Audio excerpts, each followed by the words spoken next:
ভীষণ ইজি ব্যাপার। এসআইআর কে নিয়ে কারুর কোনো ভয়ের কিছু নেই। এসআইআর একটা স্বাভাবিক প্রক্রিয়া, এবং আপনারা দেখেছেন এসআইআর করলে তবেই আমাদের এক্সট্রা বর্জ্য পদার্থ, এক্সট্রা নোংরা, এক্সট্রা ময়লা, যেটা আমাদের পুরো পশ্চিমবাংলাকে পলিউটেড করে রেখেছে, এবং এই পলিউটেড করার জন্য পলিউশনের সরকার রয়েছে, এবং সেই সব তারা ফিল্টার হবে।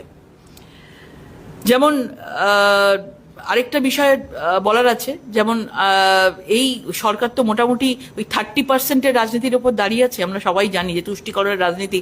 একদিকে যেমন কিছুদিন আগেই আমরা দেখতে পেয়েছি, 2-3 দিন আগে হুমায়ুন কবিরকে যেভাবে বাংলাদেশে এই মুর্শিদাবাদে বাবরি মসজিদের জন্য মাথায় ইট নিয়ে নিয়ে লক্ষ লক্ষ লোক যাচ্ছে, আর পুলিশ পুরো সামনে দাঁড়িয়ে দেখছে। পুলিশের সাহায্যে ওই রকম একটা মানে ভয়ঙ্কর কাণ্ড, ইতিহাসের পুনরাবৃত্তি হচ্ছে। কি করছে? সেই বাবরি মসজিদকে আবার নতুন করে আনা হচ্ছে। তাদের ইন্টেনশন কি? মানুষের ভালো ডেভেলপমেন্ট করা না। তাদের ইন্টেনশন হচ্ছে যে আমাদের এই মাইনরিটি ভোটকে আমাদের একসাথে করতে হবে। এবং মমতা বন্দ্যোপাধ্যায়কে দেখেছেন যে ওবিসি নিয়ে বিভিন্ন জায়গায়, ওবিসি যে আমাদের সংরক্ষণ আছে, সেখানে ম্যাক্সিমাম জায়গায় প্রায় 75টি মুসলিম সম্প্রদায়কে এই ওবিসির মধ্যে ঢুকিয়ে রাখা হয়েছে। ওয়াকফ বোর্ড আজকে আমাদেরকে হাইকোর্ট ইমাম ভাতা বাতিল করে দিয়েছে 2013 সালে। মমতা বন্দ্যোপাধ্যায় কি করছে? ব্যাকডোর দিয়ে ওয়াকফ বোর্ডের নামে তাদেরকে আলাদা করে এই সম্প্রদায়কে এক্সট্রা করে টাকা পাইয়ে দিচ্ছে। আজকে যদি দেখেন সংখ্যালঘু দপ্তরের বাজেট প্রায় 12 গুণ বৃদ্ধি পেয়েছে এই কয়েক বছরে, 5,530 কোটিতে পৌঁছে গেছে। এবং আপনি যদি মানে এসসি এসটিদেরকে দেখেন, সেখানে কিন্তু তাদের জন্য কিচ্ছু করা হয়নি, শুধু মুখে বড় বড় কথা। আজকে নর্থ বেঙ্গলে গিয়ে শুধু মুখে বড় বড় কথা, কিন্তু যখন কাজের কথা আসছে, পয়সার কথা হচ্ছে, বিকাশের কথা হচ্ছে, তখন কিন্তু একমাত্র ওই 30% রাজনীতি, যার ওপর ভর করে তাকে এই বৈতরণী পার হতে হবে, যে ফেক ভোটার্সদের ওপর ভর করে তাদেরকে এই বৈতরণী পার হতে হবে। তো বিভিন্নভাবে মানে এই তুষ্টিকরণের জন্য মমতা বন্দ্যোপাধ্যায় তোষণের ট্যাক্স লাগিয়ে এবং হিন্দুদের কাছ থেকে মোটামুটি সব কিছু শোষণ করছে, এবং শোষণ করার পর সেই পুরো জিনিসটা গিয়ে সেই মুসলিম সম্প্রদায় বলুন, ওবিসি বলুন, এবং বিভিন্ন জায়গায় ভাতা বলুন, তাদেরকেই বেশিরভাগ করে দেওয়া হচ্ছে। কয়েকদিন আগে আপনারা জানেন যে বিভিন্ন জায়গায় আমাদের মানে হিন্দুদের ওপর নিধন, এই মুর্শিদাবাদে যেখানে হুমায়ুন কবির বাবরি মসজিদের আওয়াজ তুলেছে, এই মুর্শিদাবাদে কয়েকদিন আগে আপনারা সকলে জানেন যে হিন্দুদের ঘরে ঘরে গিয়ে শয়ে শয়ে লোক, লাখো লাখো লোক গিয়ে সেখানে হিন্দুদের মহিলাদেরকে মানে সেখান থেকে অত্যাচার করেছে, সেই সব বাড়ি লুট করেছে, সেই বাড়িগুলোকে আগুন জ্বালিয়ে দিয়েছে, এবং বাড়িতে একটা কিছু মানে ফেলে আসেনি, সব লুট করে নিয়ে চলে গেছে। এবং পুলিশের সাহায্যে সেই মহিলা, সেই পরিবারগুলো আজকে মুর্শিদাবাদ থেকে মালদাতে কোনো একটা স্কুলে গিয়ে তারা ক্যাম্প করে তারা ছিল। এটার সাক্ষী আমরা সবাই আছি। এখানে শুধু মুর্শিদাবাদ না, এখানে আপনারা মোথাবাড়ি বলুন, এখানে আপনারা মোমিনপুর বলুন, বিভিন্ন জায়গায় দেখবেন হিন্দুদেরকে খুঁজে খুঁজে নিধন, হিন্দুদের মন্দির ভাঙচুর করা, হিন্দুদেরকে কোনো পুজো করতে না দেওয়া, হিন্দুদের সরস্বতী পুজো করতে গেলে আজকে কোর্টে যেতে হচ্ছে, আজকে দুর্গা পুজো করতে গেলে কোর্ট থেকে আজকে পারমিশন নিতে হচ্ছে, রামনবমীর মিছিলে পর্যন্ত ইট পাটকেল ছোড়া হচ্ছে, আবার গ্রেপ্তার করা হচ্ছে। যারা রামনবমীর মিছিল করছে তারা গ্রেপ্তার হচ্ছে, যারা ইট পাটকেল ছুটছে তারা কিন্তু গ্রেপ্তার হচ্ছে না। পুরোপুরিভাবে এই পশ্চিমবাংলায় এক পেশে রাজনীতি চলছে।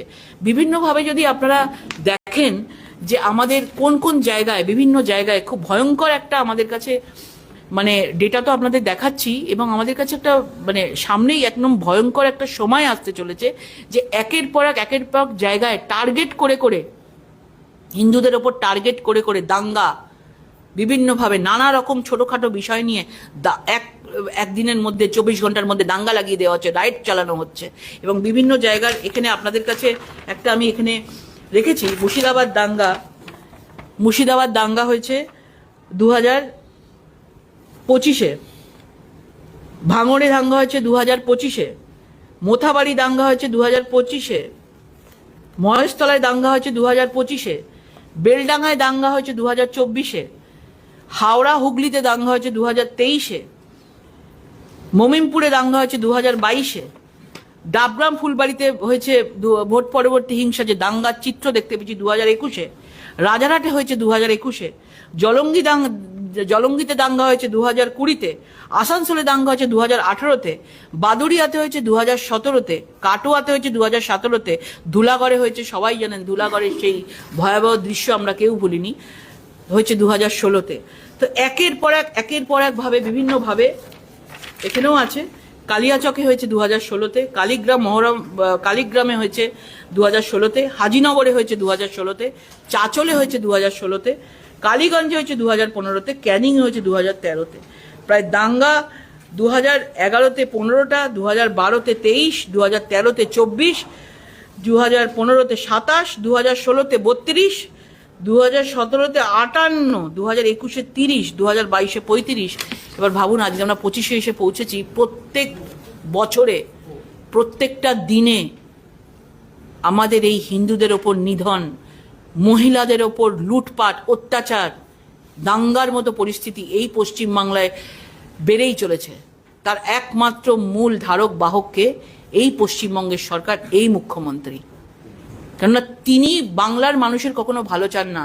কিভাবে ভোট পেয়ে এই বৈতরণী পার হতে পারবেন, আজকে সেই জন্য এই ধরনের জিনিস, এই ধরনের এসআইআর চলছে।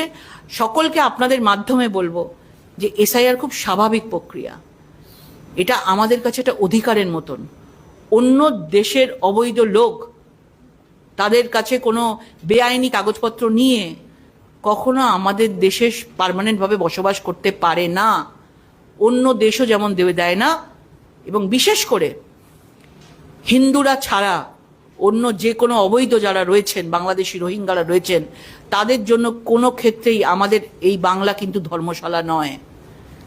বাংলাকে আমরা ধর্মশালা বানাইনি। বাংলায় যে আমাদের 11 কোটি মানুষ আছে, আজকে আমরা তাদেরকে সেবা দিতে চাই। বাইরে থেকে লোক এসে সন্ত্রাস সৃষ্টি করে, দাঙ্গা সৃষ্টি করে, বোম, বন্দুক, গুলি, রক্ত, মহিলাদের ওপর অত্যাচার, রেপ, ধর্ষণ চালিয়ে তারা ওই পারে চলে যাবে, আমরা এই বাংলাকে চাই না। এবং এই জন্য আমাদের প্রচণ্ডভাবে দরকার হচ্ছে এসআইআর। আমরা এসআইআরকে আমরা ভয় পাবো না, যারা ওই পার থেকে এসেছেন তাদের ভয় পাওয়ার কথা। সুতরাং মমতা বন্দ্যোপাধ্যায়ের ভাষণে, বক্তৃতায় বারবার যদি এসআইআর-এর নাম করা হয় বা বারবার যদি এনআরসির নাম করা হয়, আপনারা প্রতিবাদ করুন। এসআইআর হচ্ছে খুব স্বাভাবিক বিষয়। এসআইআর আমাদেরকে সুরক্ষা দেবে, এসআইআর আমাদেরকে যত্নে রাখবে, এসআইআর আমাদেরকে নিশ্চিন্তে রাখবে। এসআইআর যতবার হবে ততবার আমাদের বাংলার মানুষদের জন্য অনেক কল্যাণ হবে। সেই জন্য এসআইআরকে নিয়ে কোনো প্যানিক করবেন না। আগামী দিনে আমরা চাই যে এসআইআর হোক এবং দুধ কা দুধ পানি কা পানি হোক, এবং আমাদের এই বাংলা যেন সেই সোনার বাংলা, সেই রবীন্দ্রনাথ ঠাকুরের বাংলা, সেই বঙ্কিমচন্দ্রের বাংলা, শরৎচন্দ্রের বাংলা, বিবেকানন্দের বাংলা, ভগিনী নিবেদিতার বাংলা, রামকৃষ্ণের বাংলা, মা শারদার বাংলা যেন হয়। ধন্যবাদ। মমতা বন্দ্যোপাধ্যায় বলছেন যে এসআইআর এর লিস্ট পুঙ্খানুপুঙ্খভাবে দেখে নিতে হবে। একই সঙ্গে তিনি আশঙ্কা করছেন যে ফাইনাল লিস্ট বের করে ভোট ঘোষণা করে দেবেন, যাতে কেউ কোর্টে না যেতে পারে। উনি তো সবই জেনে গেছেন, ফাইনাল লিস্ট বের করে ভোট ঘোষণা করে দেবেন। উনি তো সবই জেনে গেছেন, কারণ ওনার ভয় রয়েছে। এই এসআইআর এর মাধ্যমে প্রচুর লক্ষ লক্ষ লোক, এখন পর্যন্ত আপডেট আছে সংখ্যাটা 56 লক্ষ, মানে এত লোক বাদ যাচ্ছে। 43 লক্ষে আমাদের গ্যাপ ছিল, 56 লক্ষ লোক বাদ গেছে। কোথা থেকে কি বাদ গেছে উনি নিজে বুঝতে পারছেন, সেটা যে কারা কারা বাদ যাচ্ছে। এবং সেই জন্য উনি সব জেনে গেছেন, উনি বুঝতে পারছেন যে একের পর এক কি হতে চলেছে। এবং এটাও উনি ভালো করে জেনে গেছেন যে এই বৈতরণী, এই নির্বাচনে 2026-এর নির্বাচনে মমতা বন্দ্যোপাধ্যায় সরকার পার করতে পারবে না। জেনে গেছেন, কিন্তু আজকেও কোচবিহারে বলছেন যে আমরাই আবার ক্ষমতায় আসছি। এটা তো হয়ে বলছেন। যেখানে গেছেন, যেখানে গিয়ে বসে আছেন কোচবিহারে, উত্তর বাংলায়, আপনারা বলুন যে উত্তর বাংলায় আজকে লাস্ট 2021-এর নির্বাচনে উত্তর বাংলায় কটা সিট জিতেছে? উত্তর বাংলার মানুষ পুরোপুরিভাবে নরেন্দ্র মোদীজির সাথে রয়েছে, ছিল, আছে এবং থাকবে। এবং আগামী দিনে দেখতে পাবে উত্তর বাংলা ভালো আসন লাভ করবে।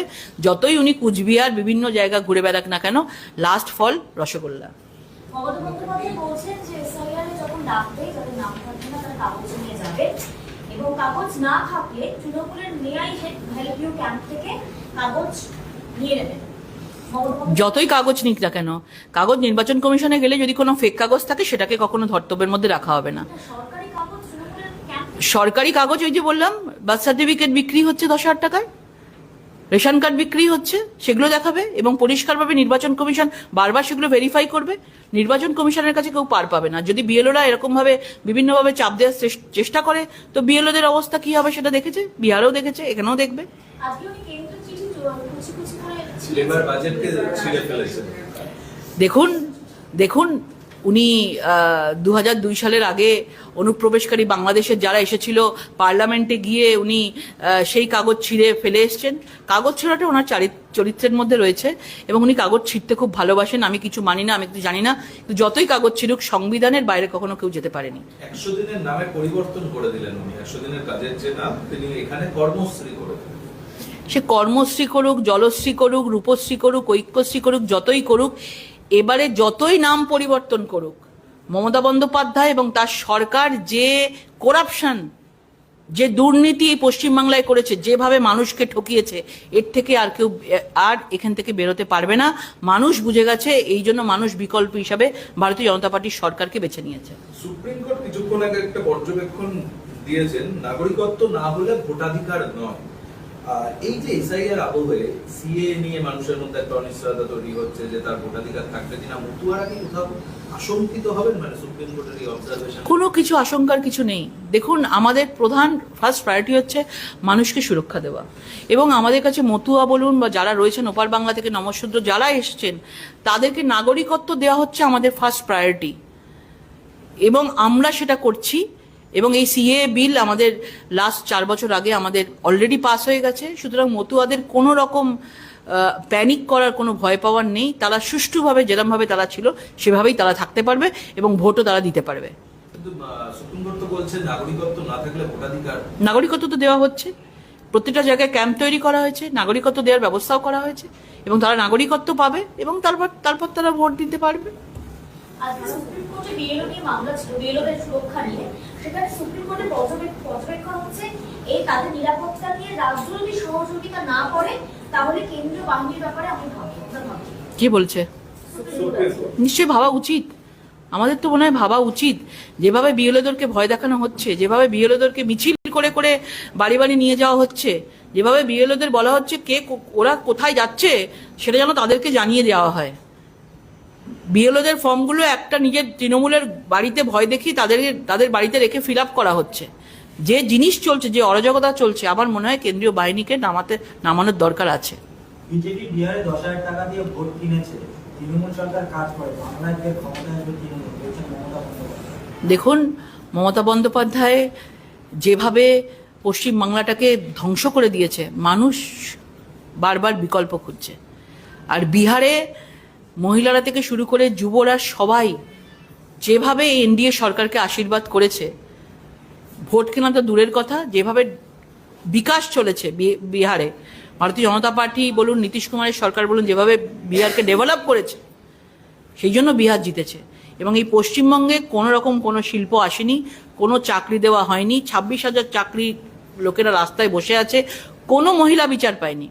2011 থেকে যদি দেখেন, 2012 পাকশিট কাণ্ড দেখেন, কামদুনি দেখেন, কাকদ্বীপ দেখেন এবং আজকেও আরজিকর দেখেন, কেউ একটাও বিচার এই মমতা বন্দ্যোপাধ্যায় একজন মহিলা মুখ্যমন্ত্রী থাকতে পায়নি।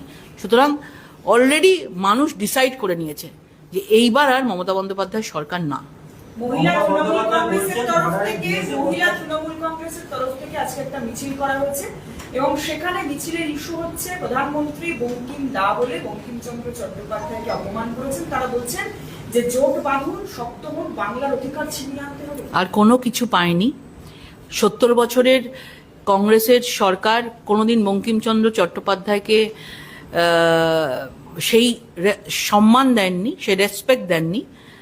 আজকে নরেন্দ্র মোদী যেভাবে তাকে সেই বন্দে মাতারামকে, বঙ্কিমচন্দ্র চট্টোপাধ্যায়কে সামনে নিয়ে এসছেন, মমতা বন্দ্যোপাধ্যায় এই বাংলার বুকে